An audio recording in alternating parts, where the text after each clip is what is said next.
शिमला और मनाली दोनों ही हिमाचल प्रदेश के बहुत खूबसूरत हिल स्टेशन में से एक हैं। हनीमून कपल हो यार दोस्त या हो फैमिली, सभी के लिए शिमला और मनाली घूमने के लिए टॉप डेस्टिनेशन में शामिल रहता है। शिमला की बात करी जाए तो शिमला समुद्र तल से 7,467 फीट की ऊंचाई पे स्थित है। वहीं मनाली समुद्र तल से 6,725 फीट की ऊंचाई पे स्थित है। दोनों ही हिल स्टेशन अपने मॉल रोड, प्राचीन मंदिर, देवदार के वृक्षों से ढके हुए ऊंचे ऊंचे पहाड़, विंटर सीजन के टाइम पे होने वाली हैवी स्नोफॉल, ट्रैकिंग एक्टिविटी और अपनी एडवेंचर एक्टिविटीज के लिए फेमस है। तो कुछ लोग या तो शिमला घूमने जाते हैं या फिर कुछ लोग मनाली घूमने जाते हैं, बट यकीन मानिए शिमला और मनाली साथ में घूमना एक बेहद ही रोमांचक सफर है। बात करें अगर कि कौन सा मौसम शिमला और मनाली घूमने के लिए बेस्ट है, तो सर्दियों में मिड दिसंबर से लेके फरवरी तक और गर्मियों में मई से लेके जून तक। तो आइए इस वीडियो में हम डिस्कस करेंगे कि आप कैसे शिमला और मनाली साथ में घूम सकते हैं। तो इस बात का अंदाजा लगाना थोड़ा मुश्किल है कि आप कौन से शहर से शिमला मनाली का कंप्लीट टूर करना चाहते हैं, तो हम दिल्ली और चंडीगढ़ को सेंटर पॉइंट मान के चलते हैं। तो शिमला मनाली घूमने के लिए मैं दो तरह के प्लान आपसे डिस्कस करूंगा, first by public transport and second by private taxi. तो पूरे टूर प्लान को हमने डेज के हिसाब से बांट दिया है। तो आइए डिस्कस करते हैं एक एक करके, और सबसे पहले डिस्कस करते हैं कि आप पब्लिक ट्रांसपोर्ट से शिमला मनाली का कंप्लीट टूर कैसे कर सकते हैं। तो डे 1 में सफर की शुरुआत होगी आपके शहर से, और मैं ये मानकर चलता हूँ कि आप डे 1 में दिल्ली या चंडीगढ़ पहुँच जाएंगे। डे 1 में दिल्ली या चंडीगढ़ पहुँच के आप शिमला के लिए अपने सफर की शुरुआत करेंगे। तो दिल्ली से शिमला आप बाई बस और बाई ट्रेन दोनों तरीके से पहुँच सकते हैं। तो सबसे पहले बात करते हैं कि आप बाई बस शिमला कैसे पहुँच सकते हैं। बात करें अगर बस की, तो आप दिल्ली के कश्मीरी गेट ISBT और चंडीगढ़ के सेक्टर 43 बस स्टैंड से आसानी से शिमला के लिए बस ले सकते हैं। बात करें अगर किराए की, तो ऑर्डिनरी नॉन AC बस 531 रुपए लेती है। वॉल्वो दिल्ली से मिनिमम 800 रुपीज लेती है। चंडीगढ़ से ऑर्डिनरी बस की बात करें तो 250 रुपीज, और वॉल्वो की बात करें तो 800 रुपीज मिनिमम चार्ज कर सकती है। ध्यान देने वाली बात यह है कि बस या तो आपको शिमला बाईपास क्रॉसिंग पे उतारेगी या फिर आपको न्यू बस स्टैंड उतारेगी, जिसको की तूती कांडी बस स्टैंड भी बोला जाता है। Shimla mall road new bus stand से करीबन 4.5 किलोमीटर दूर है, और क्योंकि मॉल रोड पे व्हीकल्स अलाउ नहीं है, तो आप व्हीकल से मॉल रोड नहीं जा सकते हैं। मॉल रोड शिमला आने के लिए आपको न्यू बस स्टैंड से ओल्ड बस स्टैंड आना पड़ेगा। ओल्ड बस स्टैंड तक आने के लिए टैक्सी 200 से 300 रुपए और नॉर्मल बस 10 से 15 रुपए लेती है। ओल्ड बस स्टैंड से आप कार्ड रोड होते हुए शिमला लिफ्ट पहुंच सकते हैं, जहां से आप 10 रुपए की टिकट लेकर सीधा मॉल रोड शिमला पहुंच सकते हैं। आप बाई ट्रेन भी शिमला जा सकते हैं। ट्रेन से शिमला पहुंचने के लिए आपको कालका रेलवे स्टेशन पहुंचना पड़ेगा, और उसके बाद कालका से आपको टॉय ट्रेन से शिमला जाना पड़ता है। दिल्ली से कालका रेलवे स्टेशन आप बाई बस, बाई कैब और बाई ट्रेन पहुंच सकते हैं। क्योंकि कैब और बस से कालका पहुंचना थोड़ा महंगा पड़ सकता है, इसलिए ये मैं आपको बिल्कुल भी रिकमेंड नहीं करूंगा।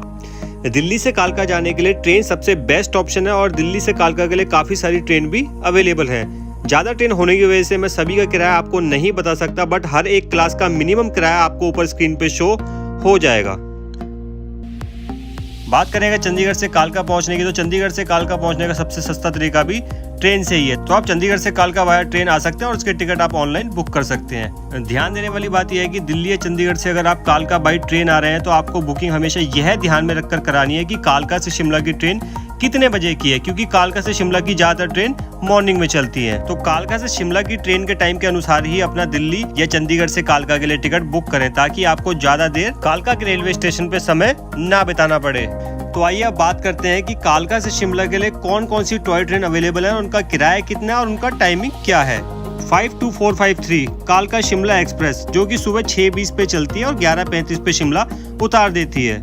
52451 शिवालिक डीलक्स एक्सप्रेस 5:45 को सुबह चलती है और 10:25 पे शिमला उतार देती है। 52455 हिमालय क्वीन, जो कि 12:10 बजे दिन में चलती है, 5:20 पे आपको शाम को शिमला छोड़ देती है। 52459 कालका शिमला एक्सप्रेस, जो कि 7 बजे मॉर्निंग में निकलती है और 12:55 में दिन में आपको शिमला छोड़ देती है। 72451 रेल मोटर, जो कि 5:25 मॉर्निंग में निकलती है और 9:25 मॉर्निंग में आपको शिमला छोड़ देती है। 52457 कालका शिमला एक्सप्रेस, जो कि 3:30 बजे सुबह कालका से निकलती है और सुबह 8:55 पे शिमला छोड़ देती है। तो सभी टॉय ट्रेन के बारे में जानकारी इसलिए भी मैंने विस्तार से दी है, क्योंकि कालका से शिमला टॉय ट्रेन का सफर हर कोई अपनी लाइफ में एक ना एक बार जरूर करना चाहेगा, अगर वो इसके बारे में थोड़ा बहुत भी जानता है तो। क्योंकि यह सफर बहुत रोमांचित, बहुत नज़ारों भरा और बहुत एडवेंचर से भरा हुआ होता है। तो आइए अब बात करते हैं कि शिमला और उसके आसपास आप कहां कहां घूम सकते हैं। सभी घूमने वाली जगहों को हमने डे के हिसाब से बांट दिया है, तो आइए डिस्कस करते हैं एक एक करके। मॉल रोड, तो अगर आप 11 बजे तक शिमला पहुंच जाते हैं और 1 बजे तक भी अच्छे से आराम फरमा के अपने होटल से बाहर आ जाते हैं तो आप सबसे पहले मॉल रोड घूम सकते हैं। मॉल रोड पे आप शॉपिंग, कैफे, रेस्टोरेंट, वॉकिंग और फोटोग्राफी का लुत्फ उठा सकते हैं। यह ब्रिटिश रूल के दौरान बनाई हुई काफी सारी बिल्डिंग्स हैं जो मॉल रोड की खूबसूरती को और ज्यादा बढ़ा देती हैं। यहाँ काफी सारे फेमस खाने पीने की दुकानें भी हैं, जैसे कि City Point Bakery, Indian Coffee House, Sitaram and sons जो कि अपने लुच्ची चने के लिए फेमस है। लुच्ची आप एक किस्म का कुलचा या भटूरा भी बोल सकते हैं। इसके अलावा त्रिशूल बेकरी, हिमाचल रसोई और इसके अलावा भी आपको यहाँ पे खाने पीने और शॉपिंग की काफी सारी बजटेड दुकानें मिल जाएंगी। आप मॉल रोड रात को भी विजिट कर सकते हैं। रात में लाइटों से जगमगाता हुआ मॉल रोड की खूबसूरती देखने लायक होती है। लोअर बाजार, अगर आप बजट में शॉपिंग करना चाहते हैं तो मॉल रोड के साथ लगा हुआ लोअर बाजार आपके लिए बिल्कुल परफेक्ट प्लेस है, क्योंकि मॉल रोड पे शॉपिंग करना आपको थोड़ा सा कॉस्टली पड़ सकता है, तो आप यहाँ से भी शॉपिंग कर सकते हैं। यहाँ पे आप pashmina shawl, sweater, suit, sari, blazer और भी बहुत सारे चीज कम बजट में खरीद सकते हैं। स्कैंडल पॉइंट,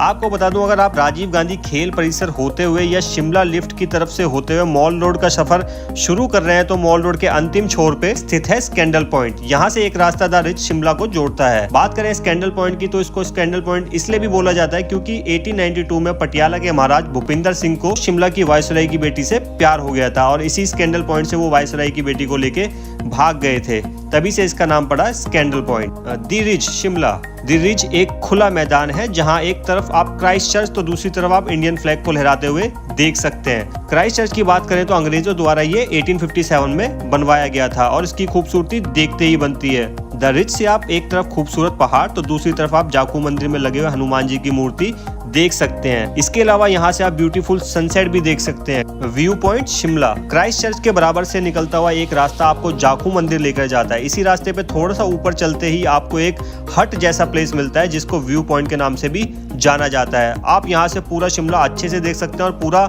रिज का मैदान आप यहाँ से बहुत अच्छे से देख सकते हैं, जिसकी खूबसूरती देखते ही बनती है। तारा देवी टेम्पल, तारा देवी मंदिर शिमला से करीबन 12 किलोमीटर की दूरी पर स्थित है। इस मंदिर को 1766 में राजा भूपिंदर सिंह ने बनवाया था। यहाँ पहुँचने के लिए आप शिमला के ओल्ड बस स्टैंड से कैब या बस ले सकते हैं और यकीन मानिए एक बार यहाँ पहुँचने पे आपका यहाँ से जाने का मन बिल्कुल भी नहीं करेगा, क्योंकि मंदिर थोड़ी सी हाइट पे और यहाँ से पूरा शिमला नजर आता है। आसपास के पहाड़ों का नजारा यहाँ से बहुत ही ज्यादा सुंदर दिखाई देता है। तो आइए अब बात करते हैं डे 2 की। तो डे 2 में आप अर्ली मॉर्निंग उठ के जाकू टेम्पल का ट्रैक कर सकते हैं। जाकू टेम्पल जाकू हिल पे स्थित हनुमान जी का मंदिर है। यहाँ हनुमान जी का 108 फीट का स्टैचू भी है। ऐसा माना जाता है हनुमान जी लक्ष्मण के लिए जब संजीवनी बूटी ढूंढने निकले थे तब उन्होंने यहाँ पे रुक कर थोड़ी देर आराम करा था। Jakhu temple early morning trek करने का सजेशन मैंने इसलिए आपको दिया क्योंकि यहाँ से सनराइज बहुत ही प्यारा दिखाई देता है। जाकू टेम्पल का ट्रैक करते समय सबसे ज्यादा ध्यान देने वाली बात यह है कि यहाँ बंदर बहुत ही ज्यादा है, तो खाने पीने का सामान हाथ में ना लेकर चलें, कभी भी आक्रमण हो सकता है। वैसे तो जाकू टेम्पल आप शिमला रोपवे से भी आ सकते हैं, बट अर्ली मॉर्निंग में ये रोपवे नहीं चलता है। रोपवे की टाइमिंग की बात करें तो मॉर्निंग में 9:30 बजे ये स्टार्ट होता है। रोपवे के किराए की बात करें तो एडल्ट 1 वे टिकट 250 रुपीज, एडल्ट 2 वे टिकट 470 रुपीज रहती है। वहीं 3 से 12 साल के बच्चों की टिकट बात करें तो रोपवे का ticket 200 rupees for one side and 390 rupees for both side रहता है।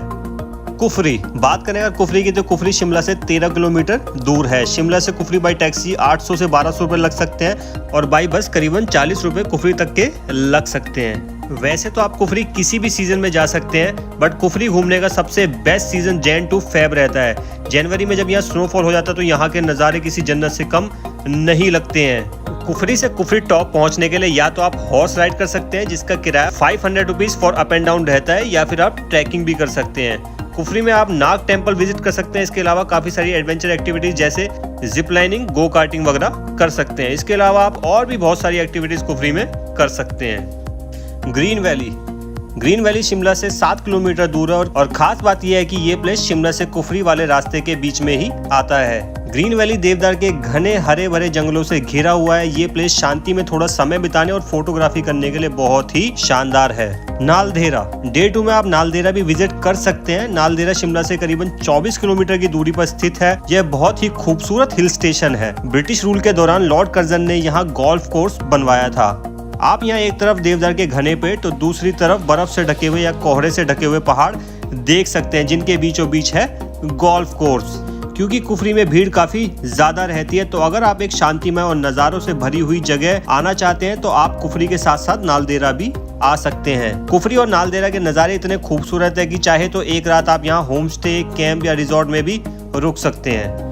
तो बात करें अगर डे 3 की, तो आप इस दिन शिमला से मनाली के लिए रवाना हो सकते हैं। क्योंकि शिमला से मनाली तक ट्रेन रूट अवेलेबल नहीं है तो शिमला से मनाली का ये सफर आपको बस में ही ट्रेवल करना होता है। आप शिमला के न्यू बस स्टैंड, जिसको तूती कांडी बस स्टैंड भी बोला जाता है, वहां से मनाली के लिए डायरेक्ट बस ले सकते हैं। हिमाचल रोडवेज की ऑर्डिनरी बस 3+2 सीटर 585 रुपीज चार्ज करती है। हिमाचल रोडवेज की डीलक्स बस 2+2 पुशबैक सीटर 695 रुपीज मनाली तक के चार्ज करती है। और अगर प्राइवेट लग्जरी बस की बात की जाए तो pushback seater bus 800 rupees Shimla से मनाली तक के चार्ज कर सकती है। बट ध्यान देने वाली बात यह है कि अगर आप एक बजटेड ट्रेवलर हैं तो आप हिमाचल रोडवेज की ऑर्डिनरी या डीलक्स बस से ही ट्रेवल करें। हिमाचल रोडवेज की बस से ट्रेवल करने की सलाह मैंने इसलिए आपको दी है क्योंकि ये बस मनाली में आपको डायरेक्ट गवर्नमेंट बस स्टैंड पे उतारती है, जो कि मॉल रोड के बिल्कुल नजदीक है।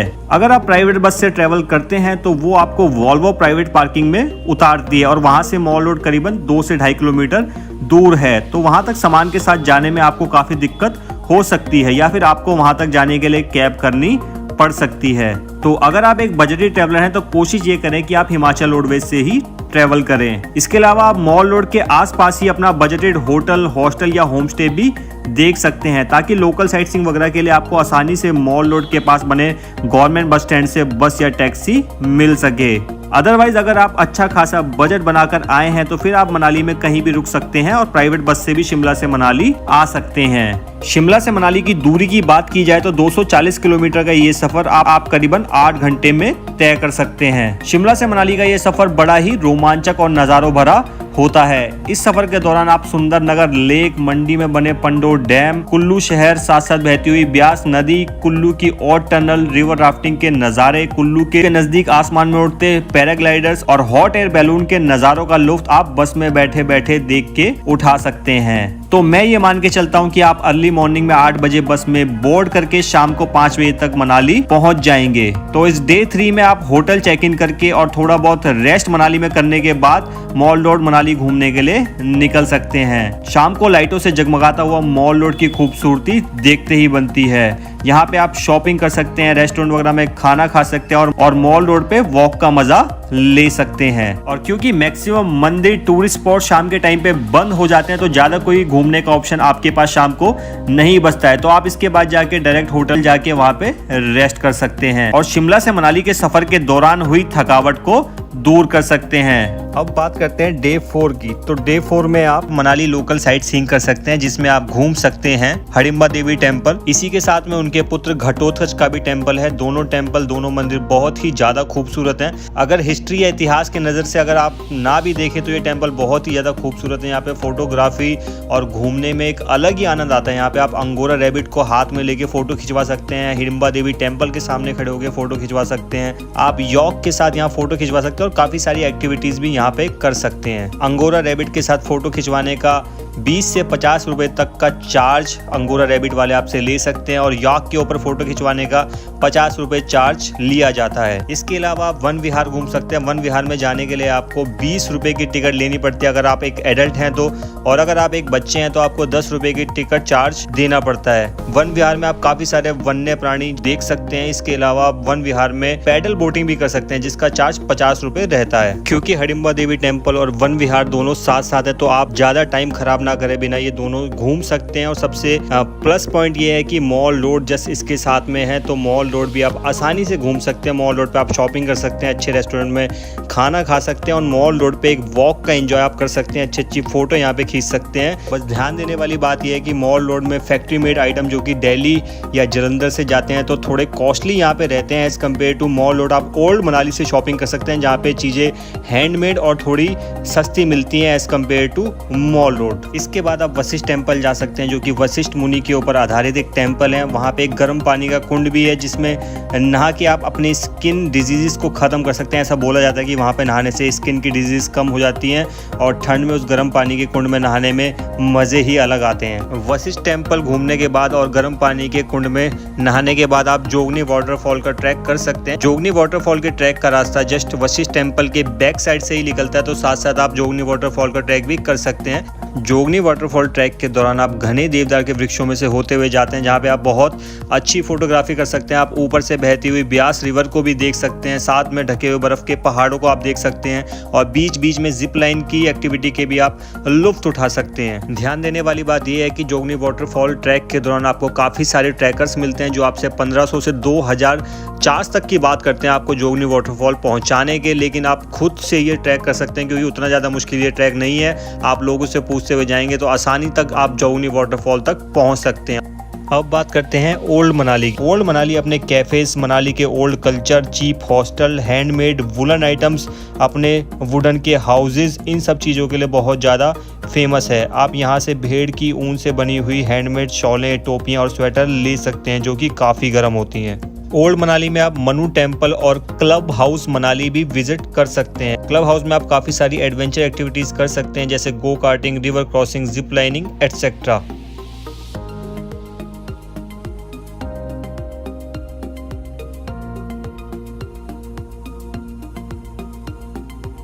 अब बात करते हैं डे 5 की। तो डे 5 में आप स्नो पॉइंट घूम सकते हैं। तो सबसे पहले बात करते हैं स्नो पॉइंट की। तो स्नो पॉइंट को बेसिकली 3 पार्ट्स में मैं डिवाइड करूंगा, जिसमें से फर्स्ट है सोलांग वैली, सेकंड है सिसु या खोकसर एंड थर्ड है रोहतांग पॉइंट। इन तीनों लोकेशन को घूमने का एक अलग अलग टाइम होता है, डिपेंड करता है कि आप कौन से सीजन में मनाली जा रहे हैं। फॉर एग्जांपल अगर आप मई टू अक्टूबर में मनाली जा रहे हैं तो आपको रोहतांग पास जाना पड़ेगा स्नो देखने के लिए, क्योंकि उस टाइम स्नोफॉल नहीं होता है, इसलिए आप पहले से गिरी हुई बर्फ का ही रोहतांग पास में मजा उठा सकते हैं। अगर आप नवंबर दिसंबर के महीने में मनाली जा रहे हैं तो रोहतांग पास क्लोज हो जाता है, तब आपको सिसु खोकसर में जाकर स्नो का मजा उठा सकते हैं। और अगर आप आफ्टर दिसंबर या दिसंबर से मार्च के बीच में मनाली जा रहे हैं तो खोकसर सिसु भी क्लोज रह सकते हैं। बहुत प्रोबेबली चांस है कि खोकसर सिसु बंद हो जाए, क्योंकि खोकसर सिसु का रास्ता अटल टनल क्रॉस करते हुए लाहौल तक आपको लेकर जाता है, जो कि ज़्यादा बर्फ़ गिरने के कारण कई बार बंद हो जाता है। तब उस केस में आप सोलांग वैली में ही और मेन मनाली में ही बर्फ़ का लुत्फ उठा सकते हैं। अब बात करते हैं डे 6 की। तो डे 6 में आप पूरा कुल्लू अच्छे से घूम सकते हैं। कुल्लू में आप Kullu shawl factory, river rafting point, paragliding point, Vaishno temple, angora shawl shop, Naggar castle, art gallery, ये सब चीज़ें घूम सकते हैं। रिवर राफ्टिंग की अगर बात करी जाए तो रिवर राफ्टिंग के चार्जेस 500 से 1500 के बीच में रह सकते हैं। ये आपकी बार्गेनिंग के ऊपर डिपेंड करता है कि आप कितने कम प्राइस में रिवर राफ्टिंग कर सकते हैं। अगर पैराग्लाइडिंग की बात करें तो पैराग्लाइडिंग धोबी में की जाती है और उसका चार्ज अप्रॉक्सीमेटली 2000 से 2500 तक रह सकता है विद वीडियो। तो पैराग्लाइडिंग की ये वायरल वीडियो आप सभी ने जरूर देखी होगी। तो 200 ज़्यादा ले ले लेकिन लैंड करा दे भाई, 500 ज़्यादा ले ले लेकिन मुझे लैंड करा दे। आज माता जो इसमें आया। तो ये पैराग्लाइडिंग की वीडियो यही धोबी की थी। इसके अलावा आप सोलांग वैली में भी पैराग्लाइडिंग कर सकते हैं, बट पर्सनली मैं आपको सजेस्ट करूंगा कि आप धोबी से पैराग्लाइडिंग करें, क्योंकि सोलांग वैली में उतनी ज़्यादा हाइट से पैराग्लाइडिंग आपको नहीं करवाई जाती है जितनी धोबी से आपको करवाई जाती है। और ज़्यादा हाइट से पैराग्लाइडिंग करने से व्यू जो है बहुत ही ज़्यादा सुंदर और ज़बरदस्त नज़र आता है। तो मैं आपको सजेस्ट करूँगा कि आप धोबी से ही पैराग्लाइडिंग करें। और बात एडवेंचर एक्टिविटीज़ की हुई है तो आपको बता दूं कि आप कुल्लू में हेलीकॉप्टर राइड और हॉट एयर बैलून राइड भी कर सकते हैं। हेलीकॉप्टर राइड का चार्ज 6000 पर पर्सन यानी कि 6000 रुपये रह सकता है और हॉट एयर बैलून का चार्ज 1200 रुपये पर पर्सन यानी 1200 पर पर्सन रह सकता है। हेलीकॉप्टर राइड आपको स्नो पीक माउंटेन्स के ऊपर से रोहतांग दिखाते हुए वापस आती है, जबकि हॉट एयर बैलून सिर्फ 300 मीटर तक ही ऊपर उड़ सकता है, जो कि इसकी लिमिटेशन है। तो आप अपने हिसाब से देख सकते हैं कि आपको कौन सी एक्टिविटी करनी है। आप चाहें तो डे 6 में कुल्लू के एडवेंचर पॉइंट्स और नगर कैसल को स्किप करके बिजली महादेव या मणिकरण का प्लान भी कर सकते हैं और डे 7 में दिल्ली या चंडीगढ़ वापस पहुंच सकते हैं। बिजली महादेव खराल वैली कुल्लू में है, जो कि हर 12 साल में शिवलिंग के ऊपर बिजली गिरने के लिए फेमस है। बिजली महादेव जाने से पहले एक बात का ध्यान रखें कि बिजली महादेव के लिए आपको 30 से 50 मिनट तक की ट्रैकिंग कर सकती है। तो अगर आप ट्रैकिंग करने में कंफर्टेबल हैं तभी बिजली महादेव का प्लान बनाएं। और बात करें मणिकरण की, तो मणिकरण में मणिकरण गुरुद्वारा, गर्म पानी का कुंड और शिव का एक मंदिर है जहां आप घूम सकते हैं। तो अगर बात की जाए मनाली में पब्लिक ट्रांसपोर्ट से घूमने की, तो HPTDC यानी Himachal Pradesh tourism development corporation की साइटसीइंग बस के द्वारा आप मनाली घूम सकते हैं। तो ऊपर स्क्रीन पे आप HPTDC की लोकल साइट सीइंग करवाने वाली बसेस के रूट और उनका फेयर देख सकते हैं। इसके अलावा आप हिमाचल रोडवेज की ऑर्डिनरी बसेस में भी पर्टिकुलर साइट सीइंग तक पहुंच सकते हैं। इन बसेस के बारे में जानने के लिए आप HRTC या HPTDC की वेबसाइट पर भी जाके चेक कर सकते हैं, या फिर आप मनाली के गवर्नमेंट बस स्टैंड पे भी इन बसेस के बारे में जानकारी ले सकते हैं। ध्यान देने वाली बात यह है कि अगर आप एक बजटेड ट्रैवलर हैं और आप HPTDC की बस से ट्रैवल करना चाहते हैं तो बता दूं कि बस हर लोकेशन पे घूमने के लिए आपको एक लिमिटेड टाइम देती है और उसके बाद चल पड़ती है, तो आप अपने मन मुताबिक समय के अनुसार टाइम स्पेंड और एंजॉय नहीं कर सकते हैं। तो इस परेशानी में अगर आप नहीं फंसना चाहते तो आप स्कूटी भी रेंट पे ले सकते हैं, जो एज कम्पेयर टू बाइक थोड़ी सी सस्ती पड़ती है, और स्कूटी लेके आप मनाली की लोकल साइट सीइंग कर सकते हैं, जिसका चार्ज सीजन में 600 to 700 रुपीज रहता है और ऑफ सीजन में 800 to 900 रुपीज रहता है। अब बात करते हैं टैक्सी से शिमला मनाली टूर करने की। तो टूर डेज और साइट सीइंग सेम ही रहने वाली है जैसा हमने अभी लोकल ट्रांसपोर्ट के लिए डिस्कस करा, बट प्राइवेट टैक्सी से टूर करने का फायदा ये है कि अगर आप एज अ कपल या फैमिली के साथ शिमला मनाली टूर करना चाहते हैं तो आप बिना ज़्यादा परेशान हुए, बिना ज़्यादा बसेस चेंज करे हुए direct Delhi to Shimla Manali and then back to Delhi या Chandigarh to Shimla Manali and then back to Chandigarh का टूर कर सकते हैं। फॉर एग्जांपल एक Swift Dzire 7 days Shimla Manali tour के लिए 23,000 तक का चार्ज कर सकती है। वहीं शिमला मनाली का 6 दिन का टूर के लिए स्विफ्ट डिजायर करीबन 20,000 यानी 20,000 तक चार्ज कर सकती है। बाकी आप हमसे भी शिमला मनाली टूर का पैकेज, टैक्सी या शिमला मनाली में होटल ले सकते हैं। किसी भी टाइप की सर्विस लेने के लिए डिस्क्रिप्शन में दिए मोबाइल नंबर या इंस्टाग्राम ID पे कांटेक्ट करें।